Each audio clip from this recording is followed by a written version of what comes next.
नमस्कार दोस्तों। आज हम बात करेंगे रेलवे के आरपीएफ वैकेंसी के बारे में। अगर आप भी आरपीएफ में जॉब करना चाहते हो, उसकी वैकेंसी का पूरी डिटेल्स लेना चाहते हो, तो दोस्तों आज हम A to Z जानकारी बात करेंगे। उसके क्राइटेरिया के बारे में, एलिजिबिलिटी के बारे में, एज लिमिट क्या रहेगी, सिलेक्शन प्रोसेस क्या रहेगी, A to Z जानकारी।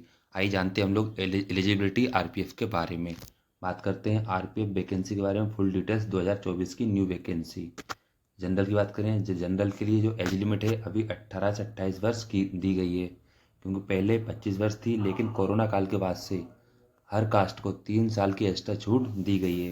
तो एज लिमिट जनरल के लिए 18 से 28 साल है। जबकि बात करें ओबीसी के लिए, तो ओबीसी के लिए 18 से 28 साल एज लिमिट है।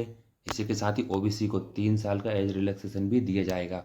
तो टोटल हो जाएगी ओबीसी के लिए 18 से 31 साल एज लिमिट। यदि आप 18 वर्ष से लेकर 31 वर्ष तक हैं और आप ओबीसी में आते हैं, तो आप आरपीएफ का फॉर्म फिलअप कर सकते हैं। जनरल में आप 18 से 28 साल तक फॉर्म फिलअप कर सकते हैं। आगे बात करते हैं हम लोग एससी के बारे में। एससी में अगर आपकी एज 18 से 28 साल है तो आप इसका फॉर्म फिलअप कर सकते हो। इसी के साथ ही एससी के लिए एज रिलैक्सेशन 5 साल एक्स्ट्रा दी गई है। तो टोटल एज लिमिट हो जाएगी आपकी 18 से 33 साल तक आप इसका फॉर्म फिलअप कर सकते हैं, अगर आप एससी के अंतर्गत आते हैं तो। आगे बात करते हैं हम लोग एसटी के बारे में। एसटी में भी सेम है, आपका 18 से 28 साल तक हर एज वाले को यहाँ पे छूट दी गई है। इसी के साथ ही एसटी में एज रिलैक्सेशन 5 साल का दिया गया है। जैसे कि एससी में 5 साल का था, तो एसटी में 5 साल का एज रिलैक्सेशन है, जिसमें आपको 18 से लेकर 33 साल तक टोटल एज वाले फॉर्म अप्लाई कर सकते हैं। आगे बात करते हैं हम लोग इसके स्टेज के बारे में, इसमें क्या क्या प्रोसेस होने वाली है रिटर्न इस एग्ज़ाम में। तो रिटर्न में सबसे पहले आती है बेसिक मैथ। एरिथमेटिक मैथ में आपके 35 क्वेश्चन पूछे जाएंगे।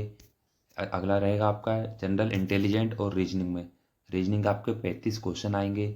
इसी के साथ ही जनरल अवेयरनेस जीए में भी आपके 50 क्वेश्चन पूछे जाएंगे।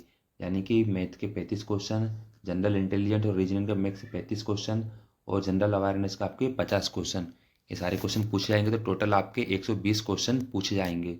120 क्वेश्चन के लिए आपको टाइम दिया जाएगा 90 मिनट, यानी कि 1.5 घंटे का आपका टाइम रहेगा। 120 टोटल क्वेश्चन रहेंगे आपके। जैसे कि मैंने बताया अभी, 35 के मैथ रहेगी, 35 के आपके रीजनिंग और जनरल इंटेलिजेंस, और 50 नंबर का आपका जनरल अवेयरनेस जी आएगा। टोटल मिला के आपके 120 नंबर का पेपर आएगा, जिसमें आपको टाइम टेकन दिया जाएगा 90 मिनट का।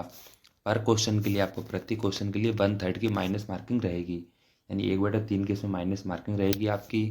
आगे बात करते हैं हम लोग इसके बारे में।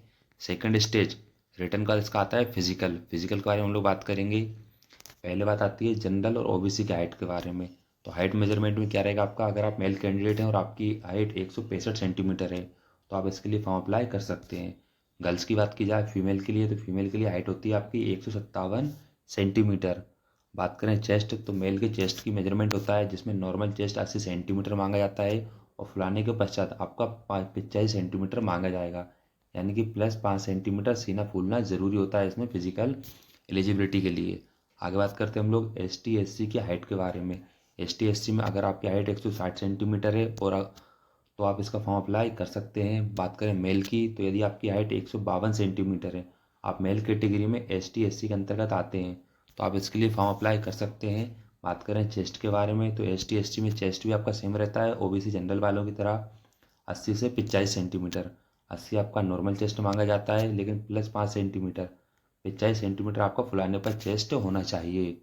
आगे बात करते हैं हम लोग इसके कैटेगरी। अगर आप गोरखा में आते हैं, जैसे कि जो गोरखा होते हैं, अदर स्टेट आते हैं, अदर कुछ आते हैं, तो अदर बंदों के लिए जो हाइट रहेगी वह 163 सेंटीमीटर रहेगी, जो कि आप मेल कैंडिडेट के लिए 163 सेंटीमीटर है। जबकि बात की जाए यहाँ पे फीमेल के लिए, तो 155 सेंटीमीटर फीमेल के लिए हाइट रहती है, गोरखा के लिए या फिर अदर कास्ट के लिए।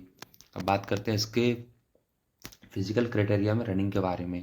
तो रनिंग मेल के लिए, अगर आप मेल कैंडिडेट हैं, अगर आप जनरल एसटी एससी ओबीसी में आते हैं, तो आपकी टोटल रनिंग रहेगी 1600 मीटर की, जिसमें आपको टाइम दिया जाएगा 6 मिनट 30 सेकंड का टाइम दिया जाता है टोटल 1600 मीटर के लिए।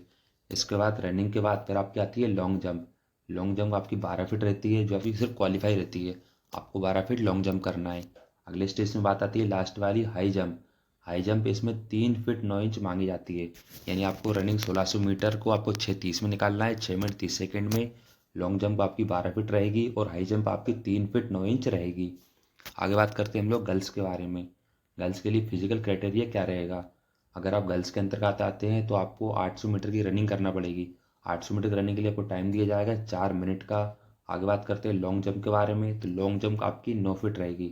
ये सिर्फ आपकी क्वालिफाई रहेगी, 9 फीट आपको लॉन्ग जंप करना है। हाई जंप आपकी रहेगी 3 फीट। यानी गर्ल्स के लिए 800 मीटर आपको 4 मिनट में कंप्लीट करना है रनिंग को। लॉन्ग जंप आपकी 9 फीट की रहेगी और हाई जंप आपकी 3 फीट की रहने वाली है। आगे बात करते हैं हम लोग इसके थर्ड स्टेज के बारे में। थर्ड स्टेज में आपको आती है मेरिट लिस्ट, यानी सातवें जिसमें आपकी मेरिट लिस्ट आती है।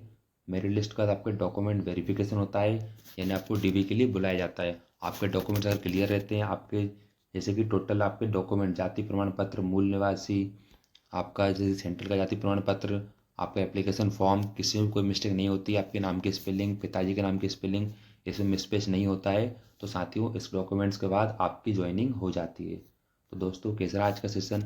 आपने जाना कि आरपीएफ एग्ज़ाम में आपका क्या क्या क्या क्राइटेरिया रहने वाला है, और साथ ही आपको इसमें किन बातों का ध्यान रखना है। आपकी हाइट के बारे में, चेस्ट के बारे में, फिजिकल के बारे में, मेरिट लिस्ट के बारे में, रिटर्न एग्ज़ाम के बारे में। अगर आपको जानकारी अच्छी लगी है तो प्लीज़ सेशन को पूरा वॉच करने के बाद वीडियो को लाइक करें, दोस्तों के साथ शेयर करें और चैनल को सब्सक्राइब करें। ठीक है दोस्तों, मिलते हैं ऐसे नई वीडियो के साथ ही। Thank you so much, thanks for watching.